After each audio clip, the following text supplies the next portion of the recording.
While this defendant may be unlike any other in American history, we arrived at this trial and ultimately today at this verdict in the same manner as every other case that comes through the courtroom doors, by following the facts and the law and doing so without fear or favor. And welcome back to America Decides. We continue to cover this historic verdict in the former president's criminal trial out of New York. Donald Trump has been convicted on all 34 counts of falsifying business records. The former president will learn his sentence in July. Let's bring in John Dickerson, Major Garrett and Jan Crawford. John is anchor of The Daily Report with John Dickerson and CBS News chief political analyst. Major is CBS News chief Washington correspondent, and Jan is CBS News chief legal correspondent. A lot of chiefs here. Thank you all. John, I want to start with you because we have talked all afternoon about this historic moment that we have here. But walk us through, as you do best, the real gravity of what we have just learned. Well, in 237 years of the American presidency and 46 men who've held that job, one has never been a convicted felon. So that sets the stakes right there. I think that the real gravity that is on my mind right now is that, Donald Trump is now not just convicted, but he is also the Republican nominee, and there's an election underway, and there is a Veep stakes underway, and the incentives of politics are to run down and denigrate the legal system. That's not to say that Donald Trump, like every other person, isn't allowed his chance to appeal and that there might not be grounds for appeal. But to go so far, as some of his supporters are doing, and make the groundless accusation that Joe Biden is, involved in this in some way, echoes the same kinds of baseless claims that were made after the 2020 election, which Donald Trump lost. And when those baseless claims are made that the system is rigged, people who are of a mind to operate and take things into their own hands, when that kind of prodding is given to them, they take things into their own hands. And I am concerned now about how people who should be stewards of the system, of the constitutional system, how they will react in political terms that exacerbates the violent responses that we've seen in our politics, obviously most notably on January 6th.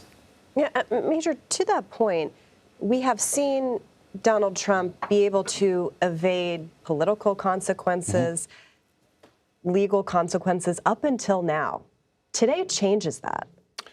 Today changes that in a legal context. The former president said that won't matter on November 5th because I will give my answer and my voters and supporters will give their answer and reelect me. My legal answer is a political answer.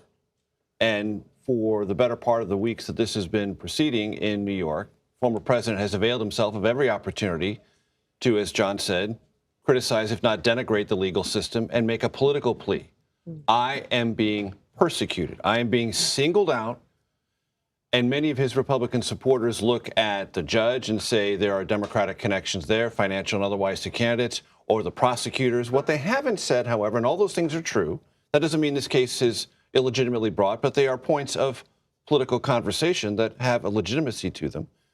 But what they don't say is evidence submitted before the jurors was fraudulent. Those checks aren't made up. The checks that have Donald Trump's signature on them, and the testimony of one of his closest friends, David Pecker, who ran the National Enquirer, was emphatic. We talked about it. We launched this. This was a scheme. This was to influence the election, and I was part of it. The critics of this process are not assailing either those checks or that evidentiary pattern the prosecutors laid before the jury or the most relevant and compelling testimony about what those checks represented. And that's one of the things that's going to persist as we debate what this verdict does or doesn't mean. The former president and his Republican supporters will say it means that the justice system is completely unraveling. Those who support this verdict will say, wait a minute, what does the evidence say? Are you contesting the evidence? And until Republicans start actually contesting that evidence, I think they are going to have to acknowledge they are not on as firm legal footing as they might think.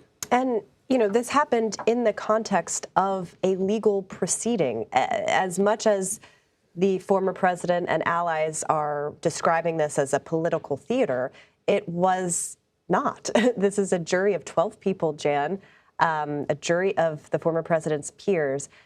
How do you imagine that they arrived at this decision? Unanimous on all counts. And swiftly. Yeah. I mean, that's, I think, can't be overstated how quick this verdict came down after they took, obviously, quite thorough looks at testimony and had instructions reread. And the jurors, the judge has said that they're free to talk. So we're all going to eagerly be waiting what some jurors choose to say or not about how they did reach this verdict. I mean, it was a New York jury coming from all walks of life, as New York is. You had 2 lawyers, you had people from a variety of jobs who get their news from a variety of sources. What you're going to see and what we've already seen from Trump and his allies is that this is a New York jury in a state that in an area that goes overwhelmingly Democratic, and that will play well to his base and in certain swing states. And I think one of the things that, we now have this first ever conviction of a president, of a presidential candidate. He is a convicted felon, but this was just one of 4 potential trials that he could have faced. And, to that extent, yes, this is a run-of-the-mill business trial. Some people equated it to, prosecuting Al Capone on tax evasion charges, so he is convicted. But there were other cases that I thought were more, and, the timing-wise, this is the one that came up first. But, you had the classified documents case in Florida. You had the prosecution by the special counsel, Jack Smith, for the actions, which are on video and phone calls, for January 6th and efforts to overturn the 2020 election. Those allegations are in some ways easier to get your hands around, to say, like, the severity of this. Right. That, yes, we can see the consequences of trying to overturn an election. Yes, classified documents need to remain classified for a reason, and it is in Florida, which is not New York, obviously. So I think you're going to see in the days ahead efforts, and we've already seen it, to undermine not only this indictment, this prosecution, this jury, this judge, and there will be people who believe that. And that goes to, I think, what John is also saying, that we're in a moment in this country where the legitimacy of our institutions has been under attack, often by Donald Trump, and people's faith in those institutions is eroding. And I think in some ways that's a very troubling moment, in addition to the specter of violence and the other things that John pointed out. That's a troubling moment for our country. Absolutely. We have to leave it there, but John, Major, Jan, thank you for the context, the analysis, and the reporting on this historic day. We appreciate it.